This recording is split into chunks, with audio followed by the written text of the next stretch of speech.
నియోజకవర్గంలో vehicles check చేయడం జరుగుతూ ఉంది. వీటిలో ముఖ్యంగా మేము గమనించింది లైసెన్సులు లేకుండా చాలామంది డ్రైవింగ్ చేయడం జరుగుతూ ఉంది. అట్లాగే నంబర్ ప్లేట్ లేకుండా కూడా డ్రైవింగ్ చేస్తూ ఉన్నారు.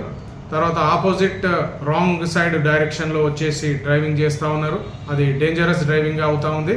తర్వాత మైనర్స్కు డ్రైవింగ్ కొరకు ఇస్తూ ఉన్నారు, అలాంటివి కూడా తప్పు. అట్లాగే సెల్ ఫోన్ డ్రైవింగ్ కూడా చేస్తూ ఉన్నారు. తర్వాత ట్రిపుల్ రైడింగ్ చేయడం, డ్రంక్ అండ్ డ్రైవింగ్ చేయడం, తర్వాత నో పార్కింగ్ ఏరియాలో పార్కింగ్ చేయడం, తర్వాత వెహికల్స్కు ఇన్సూరెన్స్ చేయించకపోవడం, ర్యాష్ డ్రైవింగ్ చేయడం, ఇట్లాంటివన్నీ కూడా మేము ఈ మధ్యకాలంలో పోలీస్ గమనించింది. వీటన్నిటి పట్ల కూడా ఈ వాహనదారులు ఎవరైతే ఉంటారో వాళ్ళు ఖచ్చితంగా ఈ మేము సూచించినటువంటి సూచనలు పాటించే వాళ్ళు డ్రైవింగ్ చేయాలి. ఇదంతా కూడా మీ సేఫ్ గురించే చెప్తున్నాము.